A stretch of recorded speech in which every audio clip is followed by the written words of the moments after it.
Abraha काबा से इतनी नफरत क्यों करता कि 60,000 फौज लेके काबा पर हमला कर दिया? क्योंकि काबा पूरे अरब के लिए सबसे मुकद्दस जगह बन चुकी थी। पूरे अरब से लोग मक्का इबादत के लिए आते थे, जिससे चंद लोग बहुत पैसा कमा रहे थे। अब्राहा को इस बात से बहुत गुस्सा आता था कि ये गरीब मक्का वाले, ना इनका कोई बादशाह है ना कोई गवर्नमेंट है, ये क्यों पूरे अरब का सेंटर बन चुके हैं। तो उसने हमले से पहले अपनी सल्तनत यमन के कैपिटल सना में एक बहुत बड़ा चर्च बनाया ताकि लोग काबा को छोड़कर उसके पास आए। लेकिन ये प्रोजेक्ट पूरी तरह फ्लॉप हो गया, जिसके बाद अब्राहा के पास सिर्फ एक ऑप्शन बचा था, किसी तरह काबा को गिराया जाए। अब्राहा किसी बादशाह के घर में पैदा नहीं हुआ था, बल्कि ये रोमन एम्पायर के एक छोटे से शहर के एक छोटे से बिजनेसमैन का गुलाम था। असल में मसला ये था कि यमन और हबशा की लड़ाई बहुत अरसे से चल रही थी, क्योंकि यमन वाज डोमिनेटेड बाय जूज, यहूदी, और हबशा में सारे क्रिश्चियंस रहते थे। तो क्या होना था? तो पहले यहूदियों ने हमला किया और क्रिश्चियन इलाकों में बहुत तबाही मचाई, जिसकी वजह से सुपर पावर रोमन एम्पायर को बहुत गुस्सा आया। तब भी क्रिश्चियंस ही सुपर पावर थे, तो रोमन एम्पायर ने हबशा में अपने क्रिश्चियन भाइयों की मदद करके यमन में यहूदियों की सल्तनत हमेशा के लिए खत्म कर दी।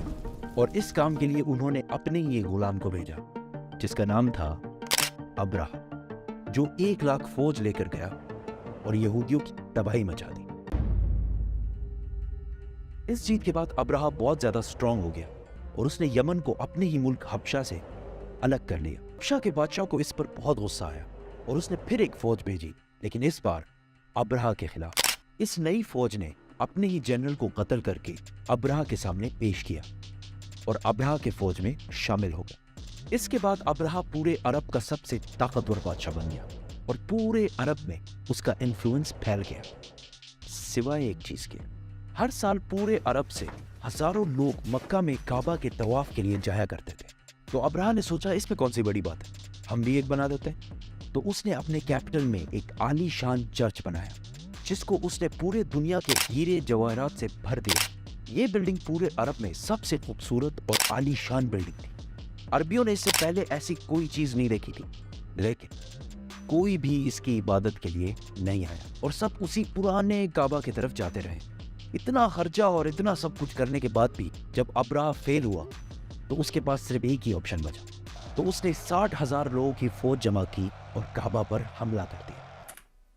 अभी तक जितनी स्टोरी हमने बताई है, वो सिर्फ इस्लाम में ही नहीं बल्कि हिस्ट्री में भी लिखी हुई है, जो कि पुराने जमाने के अरबी इंस्क्रिप्शन से उठाई गई है।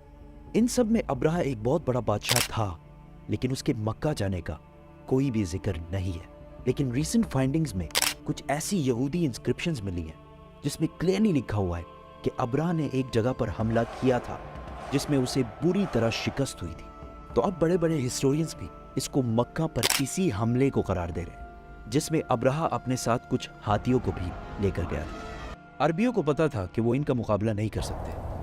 कुछ कबीलों ने लड़ाई करने की कोशिश की, लेकिन अब्राहा ने उन्हें कहा कि वो कोई खून खराबा नहीं चाहता, वो सिर्फ काबा को गिराना चाहता है ताकि लोग काबा को छोड़कर उसके चर्च में आए। आसपास सब लूटने के बाद जब वो मक्का पहुंचा, तो उसने उनके चीफ को बुलाया। तो अब्दुल मुतलिब ने आकर कहा कि आपने मेरे कुछ ऊंट कब्जा किए हैं, वो मुझे वापस कर दें। तो अब्राहा ने हंस कर कहा कि मुझे तो लगा तुम बहुत बहादुर शख्स होगे, तुम्हें तो अपने ऊंटों की टेंशन है। तो अब्दुल मुतलिब ने कहा कि मैं सिर्फ अपने ऊंटों का मालिक हूँ, इस घर का जो मालिक है वो जाने और तुम जानो, लेकिन इतना मैं बता दूं, आज तक कोई भी इस घर को नुकसान नहीं पहुंचा पाया। अल्लाह। अगले दिन अब्राहा ने अपनी फौज को हमले का हुक्म दिया, लेकिन उसका हाथी रुक गया और बहुत कोशिश के बाद भी वो नहीं हिला। उसी वक्त आसमान से कुछ परिंदे आए और हर एक के मुंह में एक पत्थर था। ये ऐसे परिंदे थे कि उस दिन से पहले ना इन्हें कभी किसी ने देखा और ना उस दिन के बाद, और वो अब्राहा की फौज के लोगों को टारगेट कर करके मार रहे थे। अब इसको बहुत सारे हिस्टोरियंस ने स्मॉल पॉक्स की एक एक्सट्रीम किस्म का है, क्योंकि जैसे ही पत्थर इनके जिस्म को लगता था तो वो खारिश कर करके अपने ही गोश्त को निकाल देते, हत्ता कि कुछ लोगों की हड्डियां तक नजर आने लगी। इस हालत में ये फौज वापस भागी और अब्राहा की 60,000 की फौज तबाह बर्बाद हो गई। मक्का के कुरैश की ये जीत पूरे अरब में फैल गई और कुरैश अरब के नए बादशाह के तौर पर सामने आए।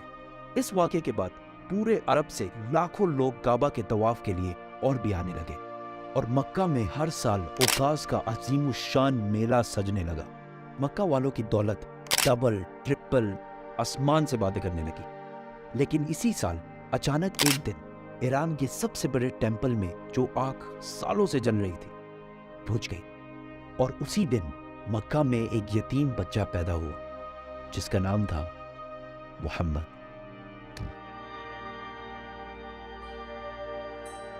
Muhammad.